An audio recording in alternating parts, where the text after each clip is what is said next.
welcome to the Sensibly Speaking podcast. This is Chris Shelton, the critical thinker at large. And this is Ruth McLeod, the Southern Atheist. And we are coming at you with a special guest today. This is Dave Fangrow. Hi, everybody. And Hey. Dave is the chairman of the board of the Secular Hub here in Denver. He's a member of other boards as well. He's an atheist, humanist, free thinker, science cheerleader, and all-around good guy.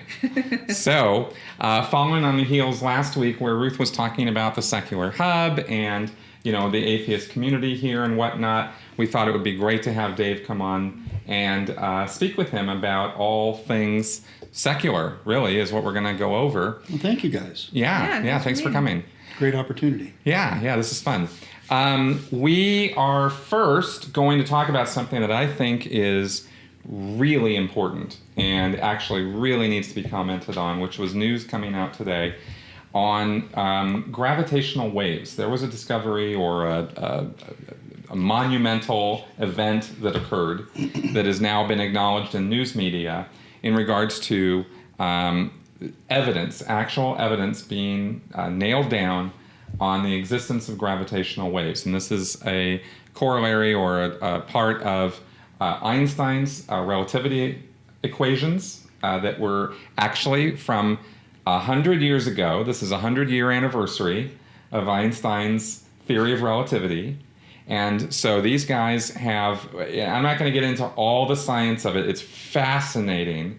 And I will put a link or two up to some of the articles on this. But basically, they found out that something exists that was only theorized and mathematically sort of worked out by Einstein that is as amazing a discovery as the apple falling on Newton's head and him realizing that gravity existed. Like it's that big of a deal.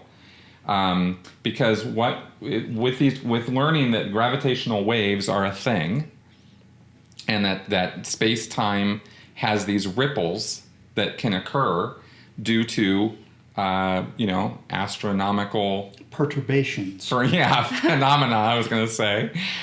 In other words, basically, there were two black holes that are sort of circling each other like a billion light years away from us. And with these facilities that had been created for this purpose, they were able to detect waves, these space-time waves, these gravitational waves, from the interaction of these two black holes merging and circling one another and merging. They actually put out waves, and not light waves and not energy waves. We're talking about gravity waves. So it's a whole different thing, and it's amazing because of this. I talk about, as a critical thinker, how excited I get about science because of the possibilities that it presents us and the ways that we can. I've said before, we can discover something tomorrow that will allow us to perceive the universe beyond our five senses in such a way that we can understand what's going on around us in a way we've never been able to understand before. And instead of doing that tomorrow, we did it yesterday. Exactly. And that's what I'm so excited about. That's why I'm getting my nerd on right now, is because this is actually very exciting because it opens up, let me put it this way. We've been able to perceive the universe mostly through light waves, right? We've been looking at things through telescopes and with light. Now we have a whole different thing we can look at the universe with. It's kind of like discovering a whole new sense. And this is going to allow us to see things and be aware of things in the future that we have not been able to be aware of or perceive. And that's a big deal. That's a real big deal. And it's going to change a lot of things about how we figure things out. Time travel. Totally. That's all I want. I'm not smart enough to make it happen. I just need to have it so I can go back. And all the times that I was stupid, I could try to change it.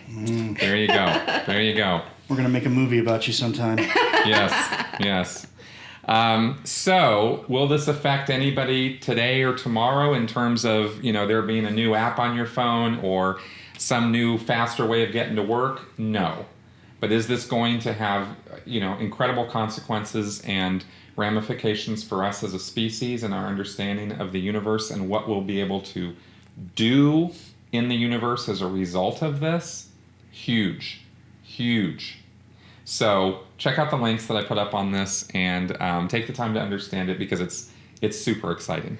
Or even just the rendering of what actually happened. You see the two black holes kind of spinning around one another and the ripples coming off of it. It was actually incredible. The just to videos see. have gotten better It's and gorgeous. better day Yes. after day. Yeah, That's right. That's right. It's beautiful just to see, just to kind of give you an idea of actually, I mean, it's not obviously what is happening. It's not a live feed or anything, but it's really cool just to see in a visual of what's happening. Exactly. Which was incredibly helpful to me to understand this wall of text. Well, and me too, because I'm not, I didn't, 2 days ago, I didn't know what gravitational waves were. So this is not, something I've been following closely for the last year or something. Dave actually knew all about this. And Well, I am a science cheerleader after all. that's right. And to talk about, future ramifications of this discovery and what that might mean, years ago, there was a conundrum about light. How does light propagate, right? Because you need a medium to propagate a wave. You throw a pebble in the pond, and the water, the medium, transfers the wave. Mm-hmm. Well, light from these things that you're saying are stars that are way far away have light that are getting to us. Well, I thought space was supposed to be empty. Right. So having this theory that light acts like a particle sometimes and acts like a wave sometimes came from that wonder. How do we explain how light is propagating? Well, now we have a difference. Not electromagnetic radiation. This is gravitation, right? Right. So how does it propagate? This is going to lend a lot of credential to the fact that space-time is a medium. Space-time shifts around. That's incredible. It's huge. And Einstein knew this he surmised this 100 years ago. Right. And people have got on board, but there's never been any evidence till now. Now Right. they're not only on board, they know that this evidence exists. Exactly. It changes very basic understandings of what space is, and it's in the same way I think that maybe people might think of like what air is. For centuries, I'm sure man thought, well, there's just nothing here. There's nothing going on. But yet our atmosphere contains all these atoms and pressures and air and whatnot, which carries sound, for example. I do feel it when the wind hits me. Right. Yeah. But what is that? It's this invisible force. That's right. Well, now we find out all of space consists of some other force that we haven't up to now. We theorized it, but we didn't really have any evidence to show that, hey, there's actually something there. It gives evidence to a particle theory for gravity.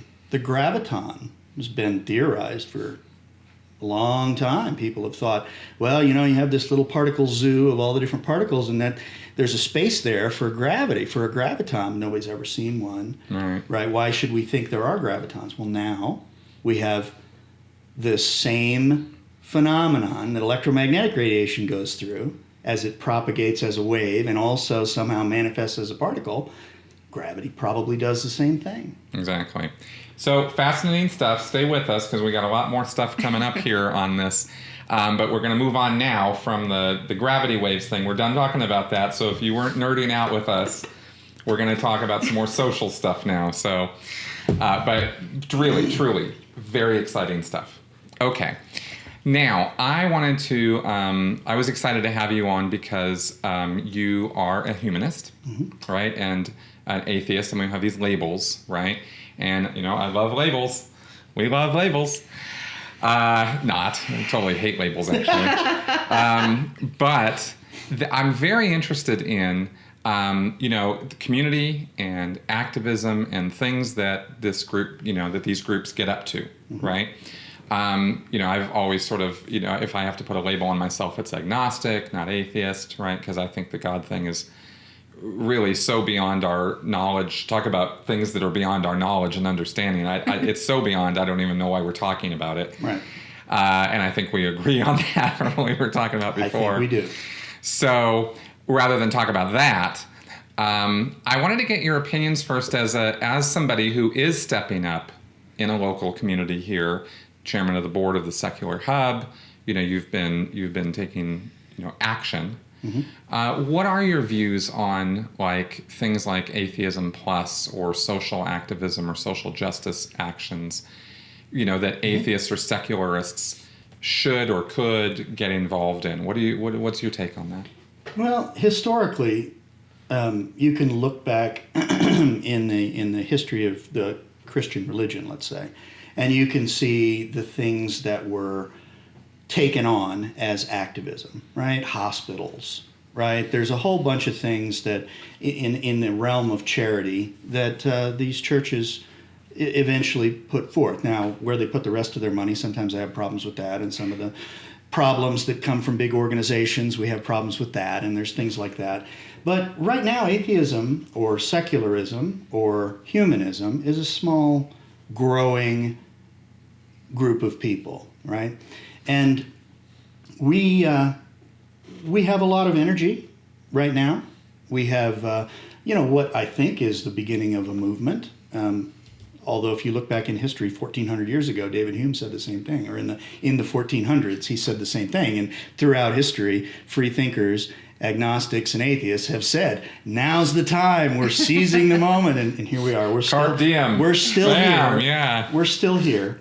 But I think that there's some in the atheist community in particular that would say that they don't think that it's a good idea to even meet. Oh, it's like church. That's stupid. Why do atheists even meet in the first place, Mm-hmm. And I think that's absurd because community is one of the many things that helps us become better people, right? I think the first activism, if you talk to Carl Jung, who's long dead, and Nietzsche, who's long dead, and a lot of the philosophers today, they tell you that it's good to start with yourself, right? If if yourself isn't in order, you're not going to be able to think straight, basically. So I do think that there's a good reason to meet, right? There's a good reason to have community. There's a good reason to bring people together. And when you have that energy and those people together, good things can come from that. You can make good things happen. So I'm a big proponent of these things. I think that one of the things that we struggle with in the greater, not necessarily humanism, but in the greater atheist secular community, which is encompassing so many different worldviews. There's staunch conservatives, libertarians, there's liberals, there's all kinds of people that would call themselves, not so much in humanism, there's not that many. I think it's a more focused word. But in the other community, there's so many different worldviews that it's hard to talk about social justice, that everybody should have certain things, because the libertarians will tell you it's all about me, and the conservatives will tell you it's all about my money, and the liberals will tell you, well, we'd like to save these people and all that. So there's all these different views.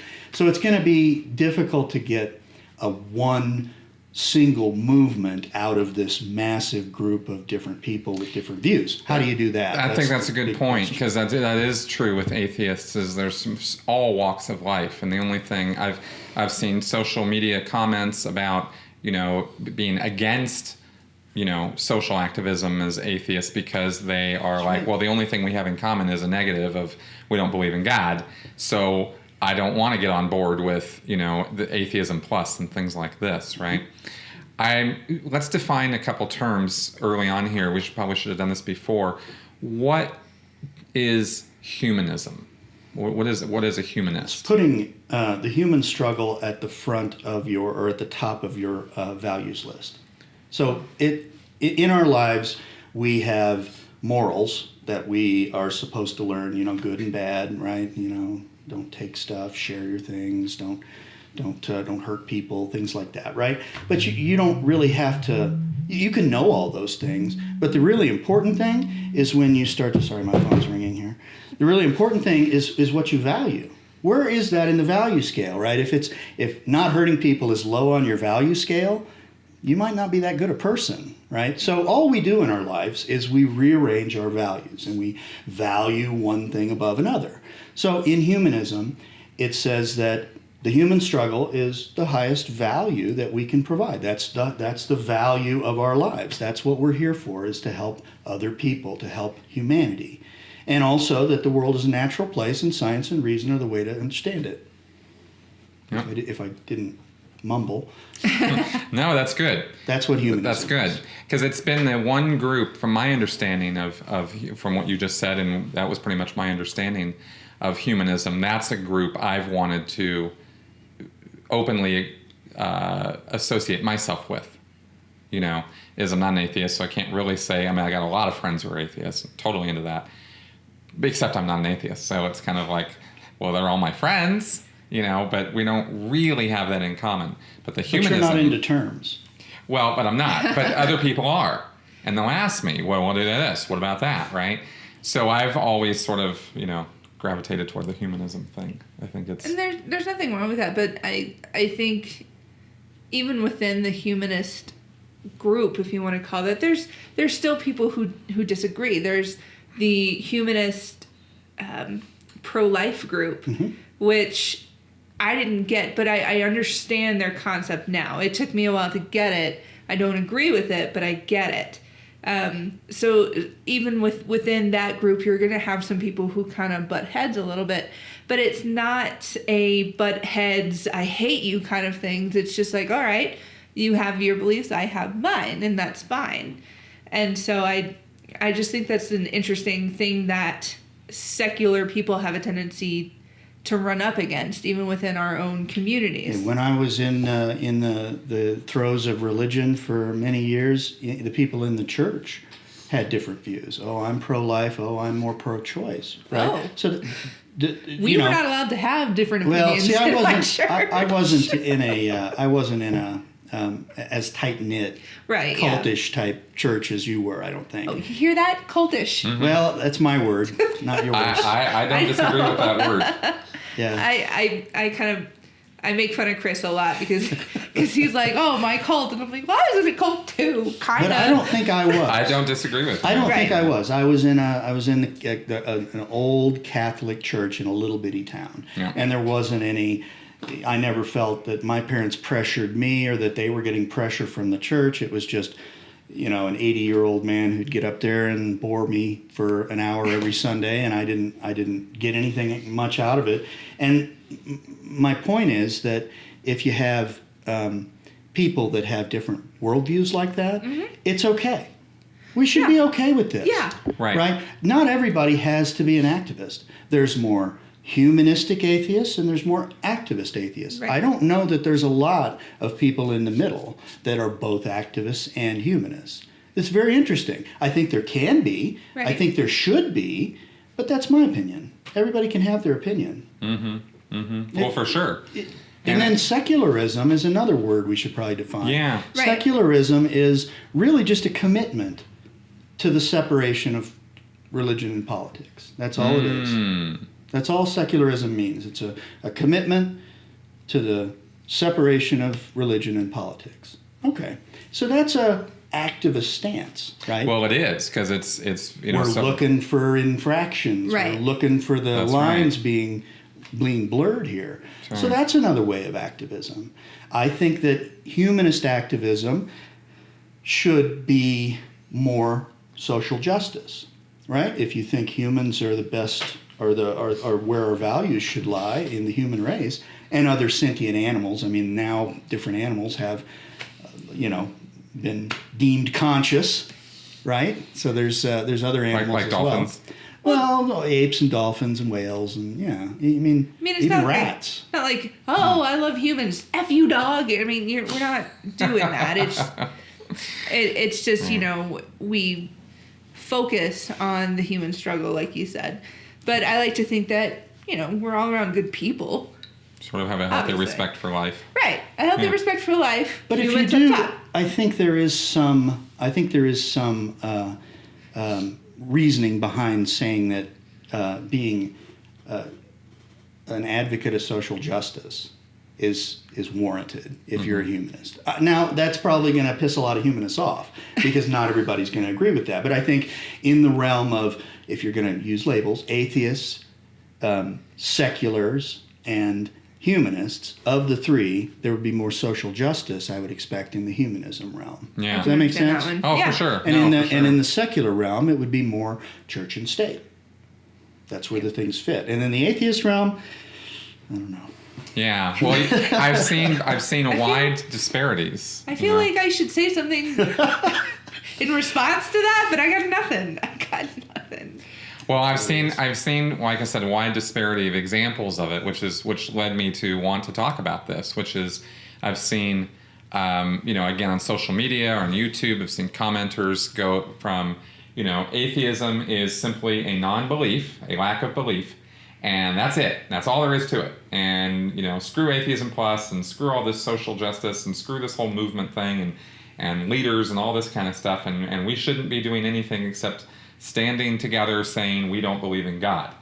And then, so I've seen that extreme, and then I've seen, you kind of move over the other end where you get like a Steve Shives, who's very activist, very much uses his atheist community that he's developed on his YouTube channel. He's been very pro-atheist, very activist as an atheist, put out videos about atheism.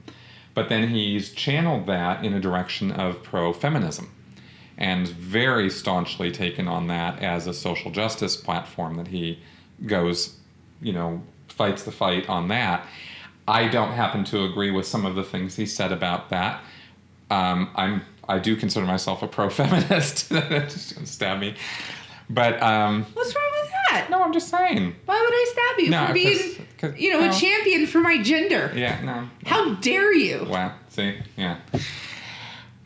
But I don't happen to agree with some of the things Steve Shives has said, but I definitely know he's a good-intentioned person who wants to do good in the world, and I support him for that reason. And he's also been, just as a YouTuber, been an inspiration to me too. Somebody called me out in one of the comments on our podcast about why I support Steve Shives. So I thought I would mention that. Because you're entitled to support who you support, whatever. That's pretty why. much. That's why. Pretty much. Sorry. But I do have my reasons for that, and I do think that he's also somebody who early on inspired me as a critical thinker too, as somebody to question things, and gave me an outlet to do that, right? And I really dig that, and I always liked him for that. So, but I think actually the point is about diversity, right? That we can be, I can support him without necessarily having to agree with everything he says, right? Certainly. So at the Secular Hub, we have all manner of people. We have different views and people's worldviews and different opinions on lots of things. So we have chosen to not embrace any particular ideology. We are a chapter of the American Humanist Association. That's because they gave us our 501c3. They were the easiest way. The IRS didn't like this word secular for some reason, and they kept rejecting our plea for even getting a 501c3, even for education, because they didn't like the word secular, apparently. So we had to go 3 or 4 rounds, and by the time we got through that, the AHA said, oh, well, shoot, you can just become a chapter of us. Interesting. So we are a chapter of the AHA, but we choose not to be social justice activism. We choose to not do that because what we've chosen to do is to listen to our community. And what they have chosen and what they want to do is altruistic things. They want to do community service. They want to meet and they want to learn, right? Some of them want to make music. These are all things that help us become better people. Read about it, right? Music is good. Community is good. All these things. Altruism, helping other people. That's what makes us better people. Makes you think about other people's struggles, gives you empathy, helps you to rearrange your morals and value the right things in your life, right? So that's what we've done, is sort of walk that line of not being the social justice spearhead, but being the spearhead for the organization that helps any of the secular, atheist, humanist organizations that belong to the Secular Hub, which is a long laundry list, to helping them achieve their goals. Cool. What do you think? What goals do you have for this group? Like, a year, 2 years, 5 years. Where would you like to see this thing going? we have a physical location. We have a physical space. I think we need a bigger physical space. So I want to get to the point where we aren't turning down one group after another because we don't have the space or the schedule to accommodate. So what that means is that it would be like a church, like a larger location, an old church. I assume after the churches are being abandoned for atheism, we'll graciously use that real estate. We giggle. It's totally happening. It legitimately is happening. Slowly, but it's happening. It's happening. There's several.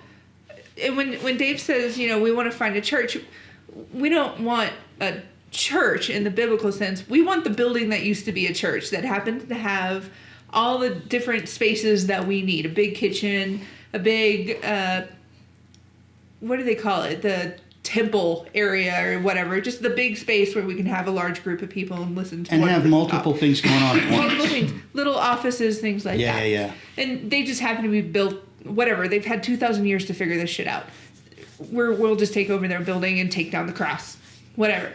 But yeah, that's one of our goals. The goal is expand, growth, help to organize, help to pull together, help to keep the energy and help to keep the momentum of what we've been talking about into a movement, and to help make those different entities in the movement successful. So that's the biggest thing. That's the number one goal. I think it's just silly that people like me, at least, if I want to do something like a life event, if I'm going to have a child or if I'm going to get married or if I'm going to have a memorial service or death in the family or anything, that I have no options. Very, very few options. I have to look long and hard. I can't just pick up the phone and get a secular person to marry me in a secular place. It's very difficult, right? The people in our community, and I say our community being the hub and all of the organizations that belong to the hub, we would just like to have the same basic services that the rest of the world has, that the rest of the people in this country have. That's number one. We're not near there yet. We're the outliers. We're the strange little group that barely exists in the mind of the normal, everyday people. Right. It is encouraging to me, though, that as another board member, we are getting emails from groups from all over the country asking us how we did it. Yes. How we started, how we're keeping it going, and any tips on how they can do it themselves, which is incredibly encouraging for me. Twice a month, I get on the phone with some new group. The last one was Minneapolis. Yeah. And they just want to know how we got to where we are and how we have so many people and how we have so much going on and how can they do it. And we're starting to get some of our members become celebrants, which is awesome to have because, like Dave was saying, if you want to have a wedding, if you want to have a presiding over a memorial service, we have done them at the hub. And it's incredible because I haven't even thought about that before I started becoming involved with this community. I came out as an atheist and it's like, okay, I'm an atheist. Guess I'm alone for a while. And I guess that whatever I have to do, I have to do it outside of the norm. Right. Does that make sense? You have to go to extraordinary means to find the means to do it the way you need it done for yourself. If I wanted to get married, I'd have to just go to the courthouse and just, sign a paper, which is nothing wrong with that. Nothing wrong with that. But if I've always wanted this giant wedding, which I don't, Robbie, sorry, then I would have to find a justice of the peace who may or may not say what I want him to say. I don't know. But now we have these options now. And not everybody does. That's why they're sort of envious of, I hope. I mean, I say that not to be flippant, but I mean, I think there is some envy of what the momentum we've been able to build. And like Ruth said, we've had several weddings and way too many memorial services. Too many. Yes, this last year was, it was kind of a bummer on that. This last year sucked. Yeah, it kind of did, because I even, I've been around enough now to have met some of these people, and then they up and died. How dare them? Yeah, it's completely not cool. Still pissed. Yeah, totally not okay. Now, I was actually going to ask you about that. In terms of your growth, how you guys got started, that sort of thing. Maybe people might be curious, how did the germ of this become the seed, become the tree? Like, how did you guys do this? Very interesting. So I have another title with respect to the Secular Hub. I'm a founder. I'm not the founder, I'm a founder.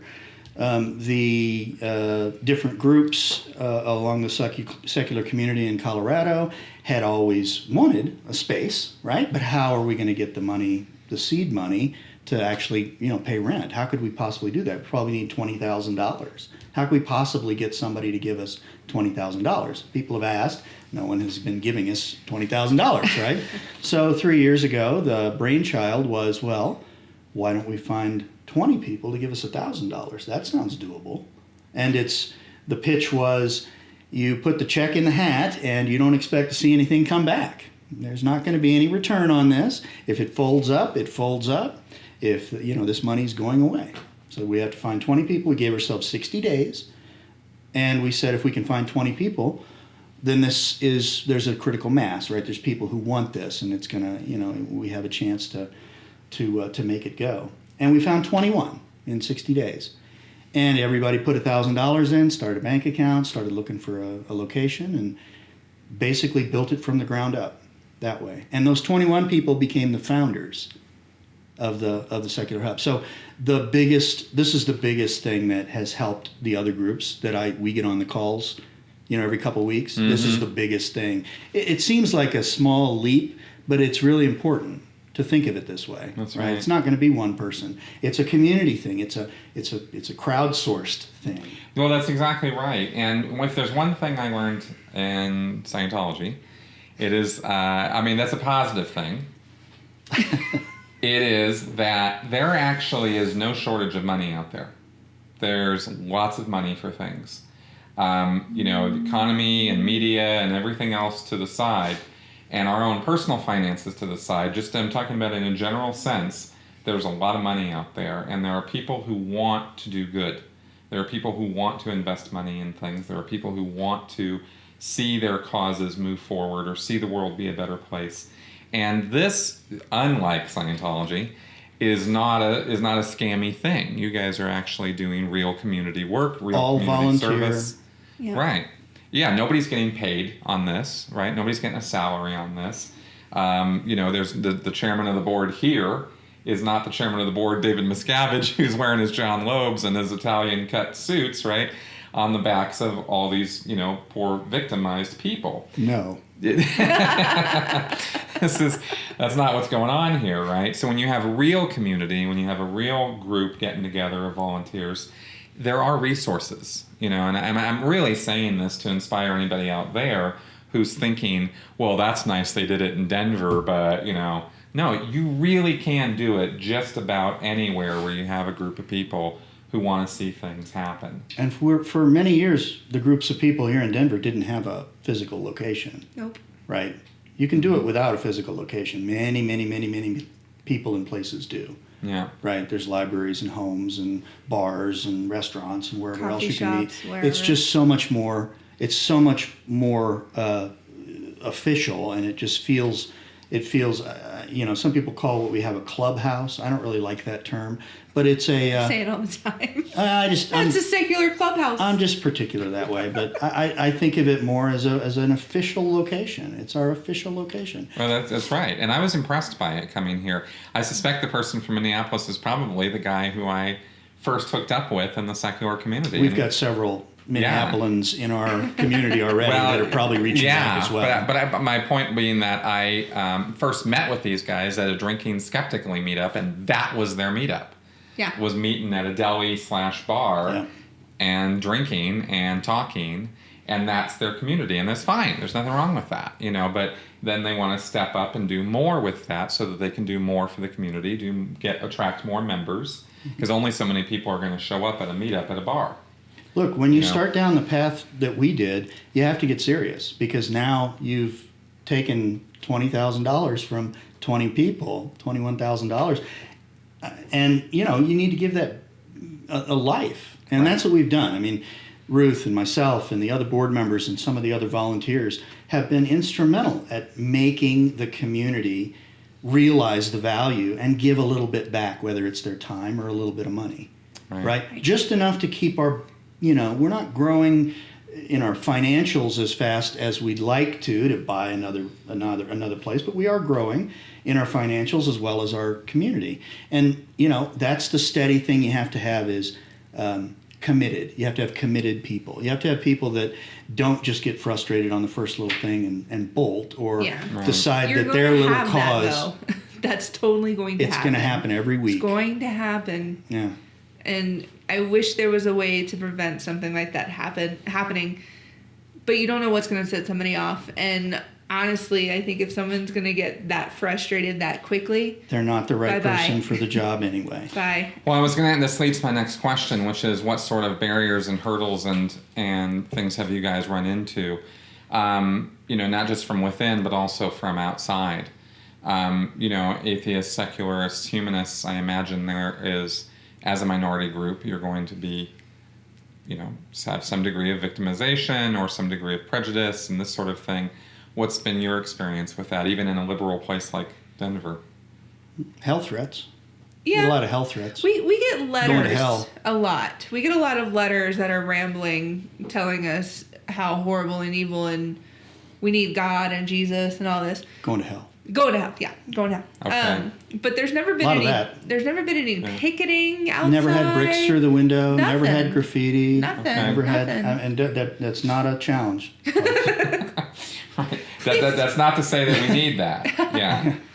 No, I think the community the community that our community has moved into, basically, just the neighborhood, either don't really get what we are because we have a sign on the door.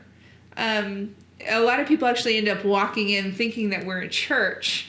We'll invite them to hang out with us, have coffee, and they're like, no, I was looking for the church. No. And, But and some then of they walk them have out. other needs, right? Yeah. I need food. Do you know where a food bank? Yeah, we do. We know where the food banks are. Yes, we do. We know where people can help you with housing. We know where people can help you with a job, right? We can give advice. That's resources that a group like us. That's one of the few resources that we can provide or help organize how people can live better, right, in our community. Your earlier question about where I want to take this sort of borders there. Yeah. I think there's more we can do locally. Right. That's one of the biggest things for me. And the altruism that we do, the community service that we do is fantastic. I don't want to belittle it in any way, but I think we can do more. We have so many bright, smart, enthusiastic people that could lend just a little bit more time, even if it's not money, to help organize the different things. If you're passionate about something that's remotely secular, humanist, atheist, agnostic, you need to come and use our resources, and we will help you to, further that cause. Cool. Yeah. Cool. Now, what got you into this in the first place? You, Dave Fangrow. How did you, because you were raised Catholic, sort of, maybe a little bit, not so impressed by it, but how did you phase over into becoming a, secular activist in a way, Right.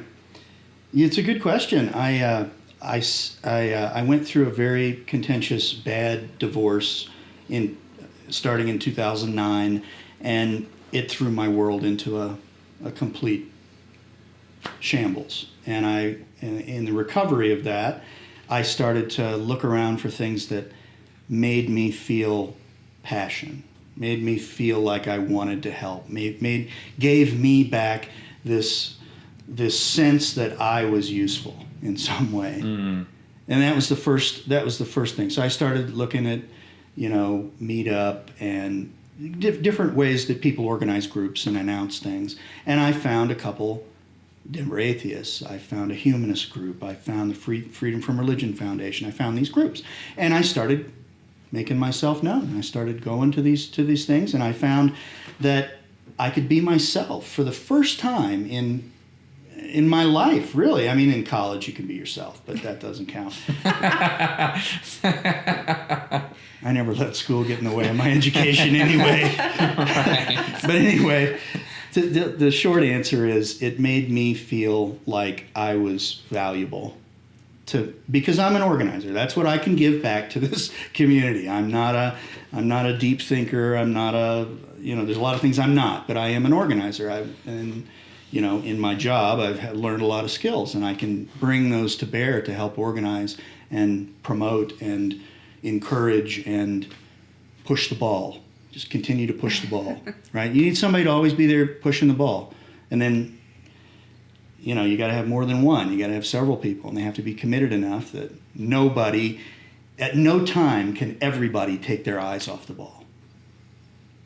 And I was one of those people. I made it a personal challenge to become one of those people. Cool. And I'll say this about Dave, because I don't think he'll say it about himself. Dave was not always the chairman of the board. Dave, from the start, he was always a founder, but he was always in the background. He was always on the board, always doing anything that needed to be done, whether it was painting, putting up a network system for us, Facebook, in the kitchen, outside, hanging on a ladder. He was doing everything that needed to be done. And I don't think Dave gets thanked as much as he should. So, as a board member and a member, there were a lot of us, but there are a few of us who have been that engine, just going. Yep. Yeah. So. All right. Cool. Thank you, Ruth. You're welcome. Totally. Thank you. Okay. Good. Now to totally Thank switch. you too, Chris. Oh, thank you, Dave. You haven't been here since And the thank start. you. Thanks to all of you. Thanks, everybody. Yes. For such a thankful group here. Let's Now pray. I'm gonna I want to switch this up a little bit because I want to take on another topic on this, which is very different, on atheism and skepticism and humanism and this sort of thing. The secular views. I have certainly run into various bands of people in regards to this. Right, some people come out of religious situations having suffered years of abuse. Mm-hmm. They look at situations with religion, Islam and the things going on, terrorism in the Middle East, things like that, and they blame religion. They look at religion as the cause of that, as the source of that. This is why this is this way, and of course that really runs objectively counter to some other pretty observable things, right? Like, you go, well, Islam is the source of all, horrible evilness in the world. And you go, well, okay, but, 98, 99% of all people who follow Islam are not violent people.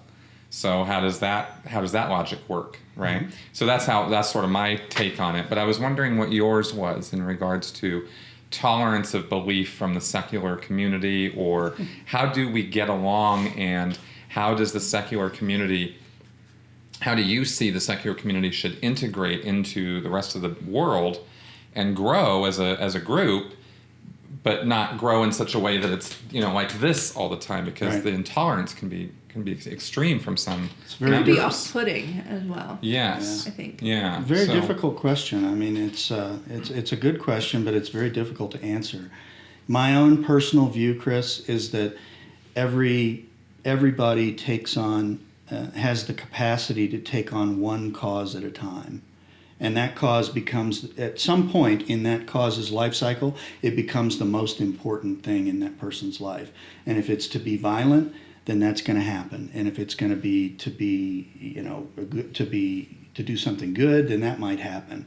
And what we need to do is educate people on how to be better people, right? Even in our community, in the Secular Hub, there's sometimes when you just close your eyes and listen to the different conversations going around the tables, you'll hear things that will make you cringe, right? Oh gosh, mm-hmm. There's hate in that table over there. There's people, they're talking nasty about other people or whatever. These things happen in all communities. I don't think we're any different in our little community than most churches or most other communities out there. And that's what we have to realize. We have to get to that point individually so that we don't just have our one hot button. That's what a free thinker does, is they have given up one hot button or another to step back and look at everything from a different perspective, right? Just a free thought perspective. I'm not going to take the normal perspective. I'm not going to take the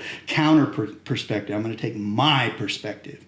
And my perspective has got to be educated. So I think it starts with education. We have to educate. One of the things that a 501c3 for education should allow us and should promote us to do is to educate people. And the terms that we just talked about is one part of it. There's a whole history of different things that we need to think about before we, talk smack about Islam is the one bad, or it's the Mexicans, or that's the knee-jerk reaction from the ignorant. That's an ignorant stance. Right. And I'm not saying ignorance for anything other than no knowledge, not knowing anything about it. Right, the actual definition of the word ignorance. It's not an insult or a derogatory, pejorative. We're talking about lack of information. Ignorance. You don't know something. And I do see that. I see that prevalent so in that's that my community. take. Yeah. I don't know if it answered your question. I'd get more into it. But. Yeah, and the education thing I think is important. And in fact, I'm wondering, what could the secular community, like here or in other places, do in order to educate? Mm-hmm. What sort of things could occur? Well, I would really like to see. We have a lot of events. We had 430 or 40 events. 430 last year in 2015. Wow, that's quite a bit. That's quite a few. But the Secular Hub sits idle some nights. Right? I mean, tonight is Thursday, so there's a movie night. Movie night going Thursday on. night, yeah. But, I never get to go to movie night. I don't either. Because we're doing this. Yeah. Yeah. But there are some times when the Hub is available in the evenings, right? I think there are so many people who would like to give a little bit back, and they're educated, they've got an intelligent stance on something, they've got something to offer, and they don't know how to offer it, but on the flip side, there's a lot of people in the inner city where our location is that have kids that could use some personal care, a little bit of touch, a little bit of enrichment from people in our community. So, I mean, just a simple thing would be to set aside a night and to have people come in and read to inner city kids that get dropped off for an hour, right? That's a tiny, tiny little start of something. Those things grow, right? Yeah. We partner with Reading Partners, and we have other organizations that help in their own way, Atheists Helping the Homeless and things like that. So we will help those organizations, but these individual passions. Somebody came a year or so ago to the Hub and said, I want to do meditation, and it's not going to be the woo-woo guru meditation, with crystals and chanting. It's going to be real. Yeah, when I heard there was meditation, I was like, what? No. Right. So we've taken that idea and let them run with that. So, we don't have the resources or the volunteers to take on everything. Right. And most of the things that people bring to us are just good ideas. It'd be great if you guys did this. It's like, Right. Great. How do we do that? Are you going to help? Right. Are you going to help? No. Oh, no, not me. Right. So that's typical. Typical of all groups. That's true. That's everybody. You just got to keep going. Somebody right. will step up. There are Yeah. people that step up. But I think that's a tiny microcosm of what I'd like to see. I would like to see us as a community grow by expansion, by expanding into other communities, right? Yeah. And I don't think it has to do with us and them joining them or them joining us. I think we're all just about the same. It's just that we don't think critically in a lot of cases. I think people in their lives are more apt to think strategically, and they're classically trained to think strategically for themselves or for other people or for their family. But to think critically is a totally different skill, and most people don't have it. They don't know what that means, and they don't have the tools to do it. And I think that's what gets us to where we are, right? Mm-hmm. We thought critically, Mm-hmm. right? I would certainly say so. We Hope still so. do. Mm. Not all.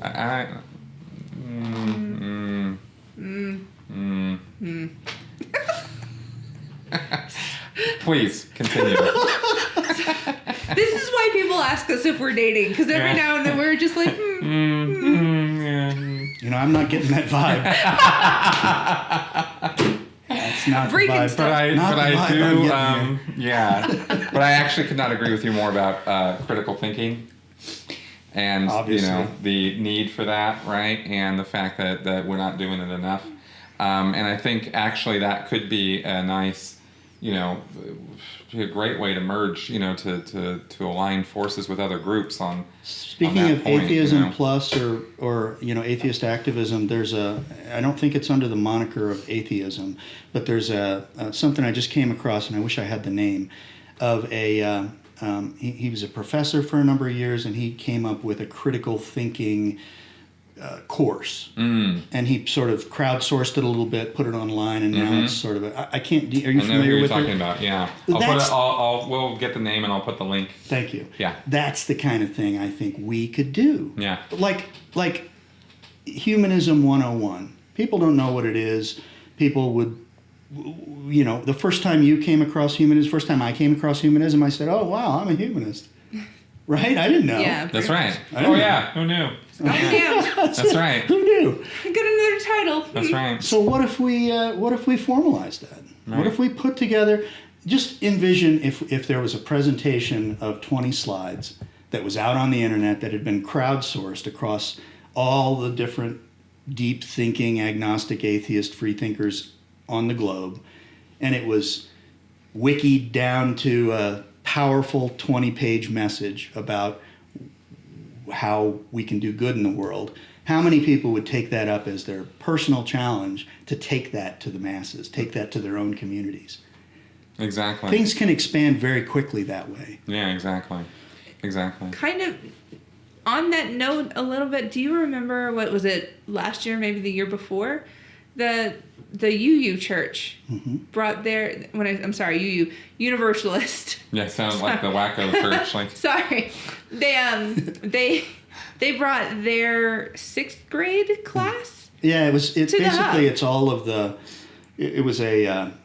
There was about 12 kids, I think, Yeah. and they did an interfaith, is what the word I'm groping. Interfaith, They did yeah. an interfaith course. Just for them to take their kids and take them into different religions, and then they brought them to us Yep. to learn what everybody else was thinking. I thought that blew my mind a little bit. And I'm not always nice to the UUs. Even saying UU sounds mean. what is the UUs? Universalist Church. Unitarian Unitarian. Universalist or Universalist Unitarian. Yeah. I don't know So what. UU. Yeah. I don't know which order it is. I was blanking on the other word, but it's basically a church that is very lax in their dogma. You know, a lot of gay and lesbian couples will go there. A lot of atheist friends that I have still go to a UU church every now and then because they like the community portion of it. Right. But what I was getting to is that they brought their kids to learn about the different religions. So it wasn't like an us versus them. It was, okay, they're different. Let's figure out what they think differently from us. And the fact that they even included us, I thought was amazing. And so I think that is something that we need to do a lot more of. Absolutely. People shouldn't expect that you can change anybody's mind, but you Right. can present them a wide range of options and Right. give them the opportunity to compare themselves. That's an amazing, amazing thing. When we went, the Unitarian church that you're talking about came to us and they said, we want to do this in a 3-part thing. First part is you come to us and you give us a 10-minute, 15-minute spiel and let the kids ask questions. And then when we got there, in the room were all these posters for the Baha'i religion, Islam, Christian, Catholics, all of them. And they had all these different things. This one does this and believes this and has these ideas, this, and that is so valuable to a kid. Absolutely. Big time valuable. I would have felt more solid in the religion I grew up in if they gave me the opportunity to learn about other ones. Rather than shielding it from you. Yeah, exactly. Like, I joke all the time. I thought Catholics was a movie thing. I didn't think that was real people. Sorry. No, it's just an indication of how sheltered you were. Exactly. That's it. That's it. That's exactly what it was. Yeah. And I love that. And we used to have a group that would use the hub. Did they ever use the hub? The Free Thought Exchange? Mm-hmm. Yeah. Remember the video? Yes. Okay. Yeah. So we had a group that would basically do that, where we would have a group of secular, atheist, humanist, free thinkers, whatever you want to call us. We had a group, and we would contact churches and say, do you have a Thursday night group that we can come in and talk to and maybe learn about one another and talk about stuff on your own terms? Would you like us to describe what we are all about? Right. If at all. Some churches would let us come in, some wouldn't. We'd never hear anything about it. But the ones that would let us go in, it was almost, for them, you can tell that had never happened to them before, that they were able to just speak openly with an atheist, and that we were on the same page on a lot of things. Just that one thing we didn't really agree on. Wow. So I think that we weren't just behind the glass anymore. Look, honey, there's atheists over there, right? Right. We were people that would sit and have coffee with you. Right. Yeah. It's really invaluable for children, especially. Yes. On that, really invaluable. So I don't know if I derailed the question, but I think that is one of those main things that we need to continue doing, not just as a secular community, but as a human community. Mm-hmm. It would better understand across cultures if we did that more often.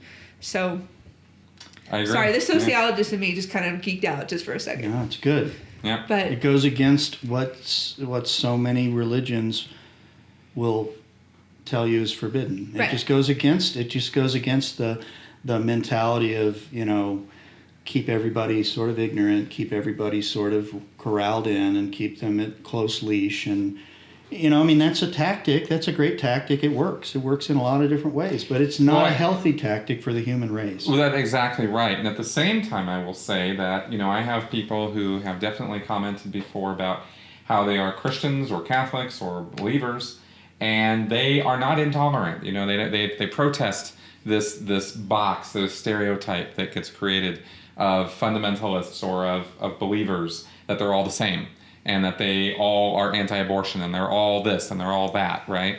Because many of the people who watch the show or involved in my channel are not. And I would encourage, while we're encouraging them to get out in the community more, get more education going, that sort of thing, I'd say the same thing to any believers out there. If you're out there and you want to increase, your own religion thing or education in general, making the world a better place, get involved with these groups, get education going, from all quarters. So, educate yourself. It takes a personal level of interest before you get motivated enough to do something useful like this. Yeah, exactly. It's why I continue to say, if I'm ever invited to any church, I always go. Mm-hmm. I will give you your shot. I'll listen to your spiel. And if nothing else, it helps me learn about a particular religion. If there's not many religions, mainstream religions, that I haven't been to. Their church, temple, synagogue, mosque, whatever. I've been to so many. Mm-hmm. But I will continue to go as long as I'm invited, as long as there's something else I haven't learned about. And I don't think I'll ever stop doing that. I'm not so rock solid in my atheism that I can't entertain the concept. Exactly. Cool. Well, we are coming up on the end of our show here. So, Dave, I want to thank you very much for being part of this. I want Dave to mention the other boards that he is on. Because we were having a hard time with the name. Oh, yes. He's going to say this because I'm not doing the Reuters thing again. That's not happening. I remember that. It's not happening.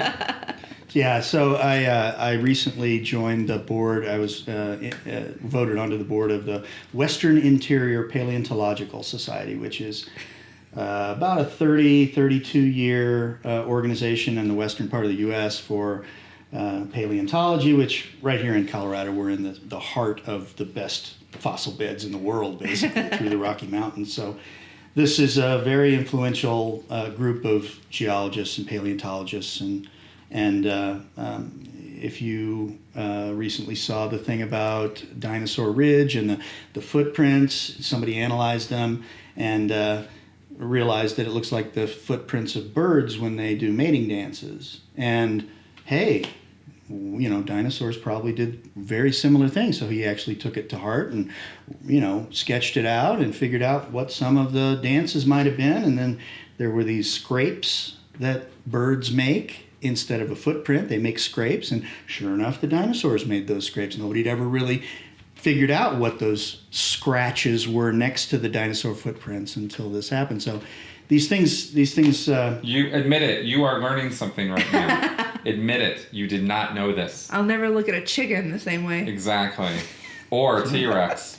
That's true. That's right. That is interesting. Very, very happy to be on that board as well. And I was on the board of one of the humanist organizations for a while until my term was up.